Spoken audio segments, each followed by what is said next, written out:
Breaking news చూస్తున్నాం. మాజీ Maoist social activist అని చెప్పుకునే గాదె ఈయనని అరెస్ట్ చేశారు. వరంగల్ జిల్లా జాఫర్ఘాడ్లో ఆయనని అదుపులోకి తీసుకున్నారు. ఇటు నేషనల్ ఇన్వెస్టిగేషన్ ఏజెన్సీ మావోయిస్టులకు అనుకూలంగా ఆయన కామెంట్ చేశాడని చెప్పేసి ఆరోపణల మీద మొత్తానికైతే ఆయనని అరెస్ట్ చేశారు. ఇటు కేంద్ర హోంశాఖ మంత్రి అమిత్ షాపై ఆయన అనుచిత వ్యాఖ్యలు కూడా చేశారు అంటూ కేసు నమోదు చేశారా. ఇటు వికల్ప్ ఎన్కౌంటర్ పైన ఇన్నయ్య కామెంట్స్ని వాటన్నిటినీ ఎవిడెన్సెస్గా తీసుకున్నారు. ఇటు ఉదయం నుంచి ఇన్నయ్య ఆశ్రమంలో ప్రస్తుతానికి నేషనల్ ఇన్వెస్టిగేషన్ ఏజెన్సీ సోదాలను నిర్వహిస్తుంది. ఇటు గాదె ఇన్నయ్య ఒక ఎన్జిఓని రన్ చేస్తున్నాడు. అక్కడ చాలామంది పేద విద్యార్థులు, ఆర్ఫన్స్ వీళ్ళందరూ కూడా ఉంటారు. మొత్తానికైతే ఎన్ఐఏ అధికారులు అరెస్ట్ చేసే సమయంలో ఆ విద్యార్థులందరూ కూడా అడ్డుపడ్డారన్నట్టు కూడా తెలుస్తుంది. గాదె ఎన్ఐఏతో పాటు మరొక యూట్యూబ్ ఛానల్ మీద ఈ కేసును నమోదు చేశారు. సో మొత్తం మీద ఇటు హోంమంత్రి అమిత్ షా అలాగే ఇటు మావోయిస్టులకు కూడా ఆయన పాజిటివ్గా రెస్పాండ్ అవుతున్నారు, వాళ్ళ కోసం మాట్లాడుతున్నారు అని చెప్పేసి మొత్తం మీద నేషనల్ ఇన్వెస్టిగేషన్ ఏజెన్సీ ఇటు జాఫర్ఘడ్లో ఆయన ఎన్జిఓ ఒక ఆర్ఫనేజ్ అని చెప్పుకోవచ్చు, అక్కడ ఆయనను అరెస్ట్ చేసి అక్కడ సోదాలు కూడా నిర్వహించినట్టు తెలుస్తుంది. సో దీనికి సంబంధించి లేటెస్ట్ అప్డేట్ తీసుకునే ప్రయత్నం చేద్దాం. మా ప్రతినిధి వెంకటరత్నం ఉన్నారు. వెంకటరత్నం, చెప్పండి, ఎన్ఐఏలో ఇంకా సోదాలు నడుస్తున్నాయా? అయిపోయిందా? తనని అరెస్ట్ చేసి ఇటు ఎన్ఐఏ హైదరాబాద్కు తీసుకొచ్చారా?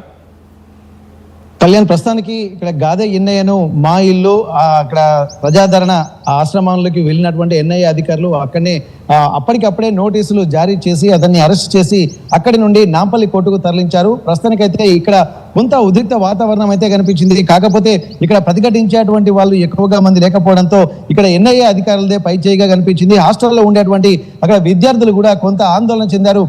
అంటే గాదె ఎన్ఐఏను నాన్నని సంబోధిస్తూ ఉంటారు, మా నాన్నని ఎందుకు అరెస్ట్ చేస్తున్నారని చెప్పి ఇక్కడ ప్రశ్నించగా కొంతమంది విద్యార్థులు కూడా వీడియోలు తీస్తున్నటువంటి సమయంలో వారి దగ్గర నుంచి ఫోన్లు తీసుకున్నటువంటి ప్రయత్నం చేశారు. అలాగే గాదె ఎన్ఐఏ దగ్గర ఉన్నటువంటి 2 ఫోన్లు, అంటే ప్రస్తుతానికి ఎట్లాంటి ఎవిడెన్స్ లేకుండా ఫోన్లు తీసుకొని దాంట్లో ఉన్నటువంటి సిమ్లను కూడా వాళ్ళు బ్లాక్ చేసినట్టుగా మనకు తెలుస్తుంది. అయితే ప్రస్తుతానికైతే ఇక్కడ గాదె ఎన్ఐఏ జనగామ జిల్లా జఫర్ఘడ్ మండలంలో ఉన్నటువంటి అతని ఆశ్రమానికి సంబంధించినటువంటి విషయాలపై కూడా అక్కడికి వెళ్ళి పూర్తిగా కొంత సోదాలు కూడా నిర్వహించారు. ఏమైనా సాహిత్యం దొరుకుతుందా అన్నటువంటి విషయంలో కూడా ఆలోచించారు. అయితే దీని అరెస్ట్ పూర్తి కారణాన్ని కూడా ఇక్కడ మనం గమనించాల్సింది.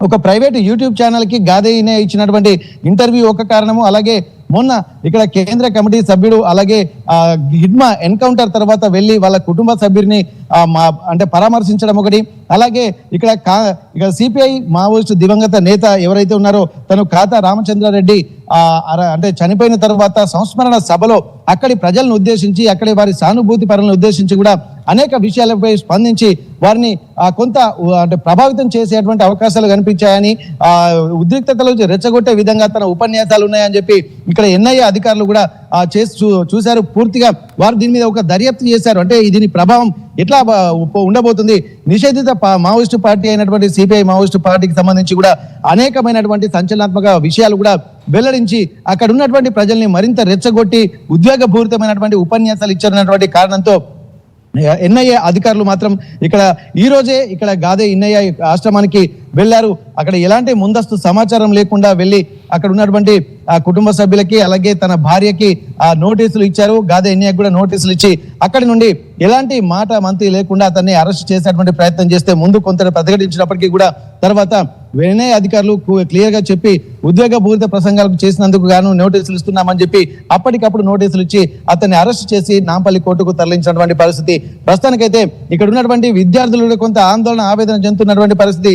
ఇంకా మావోయిస్టుకు సంబంధించినటువంటి ఎవరు చనిపోయినా కానీ ఎవరు ఎన్కౌంటర్ అయినప్పటికీ కూడా వారి దగ్గరికి వెళ్ళి వారికి సానుభూతిగా మాట్లాడేటువంటి నైజం ఉన్నటువంటి గాదె ఎన్ఐఏ ప్రతిసారి కూడా తను కూడా మాజీ మావోయిస్టు నేత కావడము, అయితే తన యొక్క సిద్ధాంతము భావజాలం అంతా కొంత మావోయిస్టు సానుభూతి పరిగా ఉండడంతో పాటు అతని మీద కూడా తనకు గతంలో కూడా కొంత ప్రతిఘటనలు ఎదురైనప్పటికీ కూడా అవి లీడ్ చేసుకుంటూ వచ్చాడు. కానీ ఇప్పుడు మాత్రం ఎన్ఐఏ అధికారుల నుంచి మాత్రం తప్పించుకోలేకపోయాడు. ఎక్కడికి వెళ్ళినా కానీ తన ఉద్వేగపూరిత వాతావరణం కూడా మావోయిస్టు సానుభూతి పరులుగా ఉండడము, అలాగే ఒక సంఘ సంస్కర్తగా కూడా ప్రస్తుతానికి, ఎందుకంటే మావోయిస్టు పార్టీ నుంచి బయటకు వచ్చిన తర్వాత సంఘ సంస్కర్తగా, అలాగే ఒక స్వచ్ఛంద సంస్థను కూడా నిర్వహిస్తున్నటువంటి ఒక నిర్వాహకుడిగా కూడా గాదే ఇన్నయ్యను అభివర్ణించవచ్చు. కానీ ఇక్కడ ఉమ్మడి వరంగల్ జిల్లాలో ఎక్కడ ఉన్నా సరే, అంటే ఉత్తర తెలంగాణలో కూడా పూర్తిగా ఇక్కడ మావోయిస్టు ప్రాబల్య ప్రాంతాలు ఉన్నటువంటి ప్రాంతాలన్నీ కూడా తనకి తెలుసు. అలాగే స్థాయి అంటే క్షేత్రస్థాయి లీడర్ల నుండి అక్కడ ఉన్నతమైనటువంటి స్థాయి లీడర్ల వరకు కూడా వారందరికీ కూడా సుపరిచితులుగా ఉన్నటువంటి నేపథ్యంలో ప్రతి సంఘటన, మావోయిస్టు పార్టీకి సంబంధించినటువంటి ఎన్కౌంటర్లు జరిగినా, ఏ సమస్యలు వచ్చినా కానీ తన ప్రజా గొంతుగా వినిపించే విధంగా ఇక్కడ గాదే ఇన్నయ్య మాట్లాడుతూ ఉంటాడు. అదే సందర్భంలో కూడా కాతా రామచంద్రారెడ్డి ఆ సంస్మరణ సభలో మాట్లాడినటువంటి విధానాన్ని మాత్రం ప్రయారిటీగా తీసుకున్నారు. అలాగే ఒక ప్రైవేట్ యూట్యూబ్ ఛానల్లో ఇచ్చినటువంటి ఇంటర్వ్యూ కూడా చాలా ఉద్వేగపూరితమైనటువంటి వాతావరణాన్ని, అలాగే నిషేధిత మావోయిస్టు పార్టీకి సంబంధించినటువంటి అంశాలను కూడా దీంట్లో రెచ్చగొట్టే చర్యలు, వ్యాఖ్యానాలు ఉన్నాయన్నటువంటి విషయాన్ని కూడా కీన్గా అబ్జర్వ్ చేసినటువంటి ఎన్ఐఏ దాన్ని మొత్తం రికార్డు చేసింది. ఎందుకంటే ఒకవేళ గాదే ఇన్నయ్య ప్రశ్నించినప్పటికీ కూడా తనని ఎందుకు అరెస్ట్ చేశారో చెప్పడానికి కూడా నిషేధితమైనటువంటి మావోయిస్టు పార్టీకి సంబంధించినటువంటి ఏ అంశాలపైన వీళ్ళు ఎన్ఐఏ అధికారులు దృష్టి సారించారో వాటన్నిటికి సంబంధించి కూడా పూర్తి డీటెయిల్స్ కూడా ఇక్కడ చెప్పేటువంటి అవకాశం ఉంది. కాబట్టి ముందస్తుగా అన్ని ప్రీ ప్లాన్డ్ గానే వచ్చి ఇక్కడ గాదే ఇన్నయ్యను అరెస్ట్ చేసి ప్రస్తుతానికి నాంపల్లి కోర్టుకు తీసుకెళ్లినటువంటి పరిస్థితి. కళ్యాణ్, అయితే వెంకటరత్నం ఈయన మీద, ఇటు గాదే ఇన్నయ్య మీద సానుభూతి పరుడు అని చెప్పేసి ఇటు హోంమంత్రి, ఇటు అమిత్ షా మీద కూడా స్టేట్మెంట్స్ చేశారు. అలాగే ఆపరేషన్ కగార్ని కూడా ఉద్దేశించి ఆయన మాట్లాడారా? మొత్తం మీద వీటన్నిటి మీద మాట్లాడినందుకు ఆయన పైన ఎలాంటి కేసులు పెట్టే అవకాశం ఉంది? అండ్ ఆయనని ఏమైనా జైలు రిమాండ్కి ఏమైనా తీసుకునే అవకాశం ఉందా? ఓన్లీ ఇన్వెస్టిగేషన్కి ప్రస్తుతానికి ఆయన తీసుకెళ్లారా? ప్రస్తుతానికి ఇక్కడ గాదే ఇన్నయ్య గత కొన్ని నెలలుగా జరుగుతున్నటువంటి విషయాలను కనుక మనం ఒక్కసారి పరిశీలిస్తే, ఆపరేషన్ కగర్ లో భాగంగా ఉమ్మడి వరంగల్ జిల్లా అంటే ఇక్కడ ఏటూరు నాగరం, మంగపేట ఈ అటవీ ప్రాంతానికి సంబంధించి, ములుగు వెంకటాపురం ప్రాంతానికి సంబంధించి కర్రెగుట్టలు మొదలవుతాయి.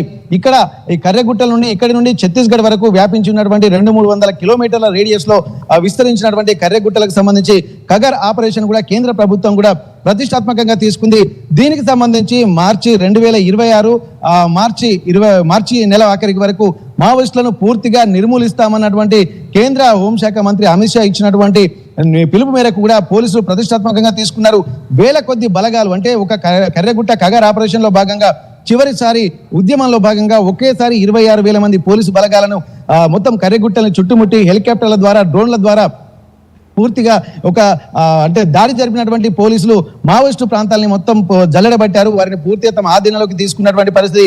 హిడ్మా తప్పించుకుంటూ దొరకడా అన్నటువంటి హిడ్మాను కూడా పట్టుకొని ఇక్కడ ఎన్కౌంటర్ కూడా జరిగినటువంటి సందర్భాలు కూడా మనం చూసాం. అయితే ఈ అన్ని సందర్భాల్లో ఎక్కడైతే ఎన్కౌంటర్ జరిగిన ప్రతిసారి కూడా ఇక కగర్ ఆపరేషన్ ను నిలిపివేయాలి, ఇది మొత్తం అటవీ హక్కుల చట్టాన్ని ఉల్లంఘించినటువంటి అవకాశం ఉంటుంది. కాబట్టి ప్రజా సమస్యల్ని సామరస్యకంగా తీర్చాల్సి ఉంటుంది. కాబట్టి ఇక్కడ పాలకులే ఒక యమపాశాలుగా మారుతున్నారని చెప్పి కేంద్ర రాష్ట్ర ప్రభుత్వాలను కూడా తీవ్ర స్థాయిలో తనదైన ధోరణిలో విమర్శించినటువంటి గాదే ఇన్నయ్య ప్రస్తుతం అదే ధోరణిలో కూడా ఇప్పుడు ఎక్కడ మాట్లాడినా కానీ కర్రెగుట్టల్ని, కగర్ ఆపరేషన్ కూడా తీసుకురావడము. అయితే ఇక్కడ దాదాపు 6 నెలల పసిపిల్లల నుంచి 60 ఏళ్ల వృద్ధుల వరకు ఉన్నటువంటి మావోయిస్ట్